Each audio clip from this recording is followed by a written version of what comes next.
Let's be real for a second. The whole world of fat loss is just a mess, right? Every single week there's some new diet, a new superfood, or some magic pill that promises the world. But what if I told you that underneath all of that noise, all that chaos, there's one single, simple, scientific truth that runs the whole show? Well, in this explainer, that's what we're going to do. We're cutting through the chaos to get right to it. You've seen them all. I mean, keto, paleo, intermittent fasting, clean eating, the list just goes on and on and on. And honestly feels like you need a science degree just to figure out what you should eat for lunch. And that's exactly why it's so frustrating for so many people. All this conflicting information just makes a simple goal feel impossibly complicated. So if you've ever felt totally lost in all of this, trust me, you are not alone. But here's the kicker. Every single one of those diets, I don't care if it's the strictest one you can imagine or the most flexible one out there, they all have one thing in common. They all rely on the exact same non-negotiable principle to work. And that's the secret we're about to unpack. This is the key that unlocks absolutely everything else. Okay, so this is it. This is the core of everything. Let's peel back all those layers and just look at the one single rule that powers every successful fat loss journey. No exceptions. And here it is, a calorie deficit. That's it. That's the whole secret.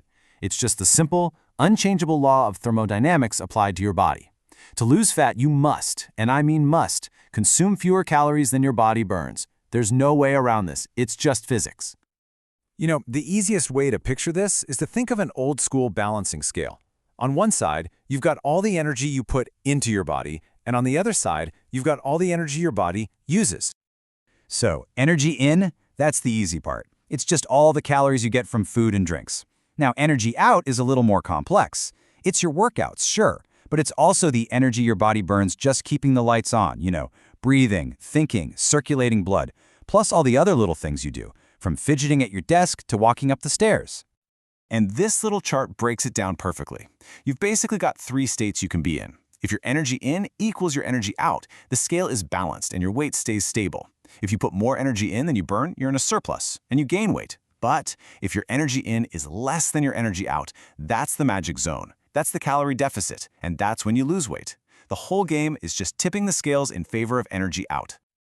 Okay, so if the rule is really that simple, how do you actually do it? Well, that's what we're diving into next, because while the rule is singular, the paths you can take to get there are many. When you boil it all down, you've really only got 3 options. 1, you can reduce your energy in by simply eating less.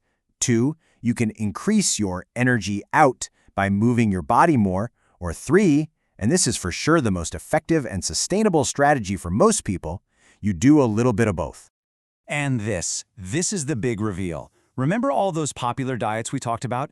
Keto, intermittent fasting, paleo? They all work using different rules and restrictions, but their goal is the exact same thing: to get you to eat less without you feeling like you're starving. They are just different vehicles all driving to the same destination, a calorie deficit. Now, knowing the science is one thing, but actually doing it day in and day out, that's where the real challenge is. So let's talk about what is, without a doubt, the single most important factor for success. Seriously, it's not about finding the perfect diet. It's about finding an approach that you can actually stick with for the long haul. Consistency will always beat short-term intensity. A pretty good plan that you can actually follow for months is infinitely better than a perfect plan that you quit after 3 days. So how do you make it easier to stick to? Well, here are a few killer tips. Prioritizing protein is huge because it's super filling. It keeps you feeling full longer, which makes managing hunger way easier. You can also bulk up your meals with a ton of low-calorie veggies to increase the sheer volume of food on your plate. It kind of tricks your brain into feeling more satisfied. And here's a big one. Instead of a cheat day that can wipe out a whole week's progress, just plan for a single treat meal. It's all about being strategic, not overly restrictive. And this is where it gets really practical and easy. These little changes can have a massive impact. Just look at some of these simple swaps. Choosing a gin and slimline tonic over a large glass of wine saves you 150 calories, just like that. Using leaner mints instead of the regular stuff saves you 50. See, this isn't about deprivation. It's just about making smarter choices that really add up.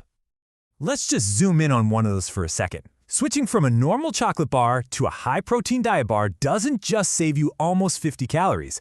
The extra protein is also going to help you feel fuller for way longer. I mean, that's a total double win, right? Okay, so we've spent a lot of time on the energy inside of the scale. Let's flip it over and talk about energy out. What's the smartest way to think about exercise when your goal is fat loss? There's this idea that you just have to grind yourself into the ground at the gym. You know, hours of cardio, endless reps, more and more sets. But honestly, doing way too much can actually work against you. It puts a ton of stress on your body, which can mess with the very hormones that help regulate fat loss. A much smarter plan is all about balance. Aim for 3 to 5 really effective workouts a week, mixing weight training, which helps build and keep your muscle, with some cardio for heart health. But, and this is crucial, you have to schedule rest days. That's when your body actually repairs itself and gets stronger. And don't forget about something called NEAT. It's just a fancy term for all the movement you do outside the gym, like taking the stairs or just walking around. Keeping that high is like a secret weapon for increasing your energy out. All right, let's wrap this all up with a quick, rapid-fire myth-busting round to tackle some of the most common questions and myths that are floating around out there. This has got to be one of the biggest questions ever. Can you do specific exercises like crunches to burn fat off one specific area, like your stomach?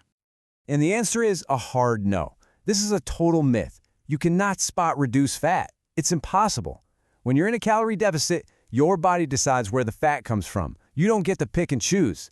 Doing crunches will definitely strengthen your ab muscles, but it won't magically burn the layer of fat that's covering them. Okay, here's another huge one. This fear that if you eat too little, your body just panics, goes into starvation mode, and clamps down, refusing to lose any more weight. This is also a myth. The whole starvation mode thing that stops fat loss, it's just not a real thing. The laws of physics don't just turn off because you're on a diet. If you are not losing fat, the simple, hard truth is that you are not in a consistent calorie deficit. It might be because of hidden calories you're not tracking, or maybe overestimating how much you're burning, but the basic equation always holds true. So, let's just leave you with this final thought. The whole time you might have been asking the wrong question. Stop asking, what's the best diet, and start asking, what's the most sustainable, the most enjoyable way for me to create a calorie deficit? Because the method you can actually stick with, that's the one that's finally going to get you the results you're looking for.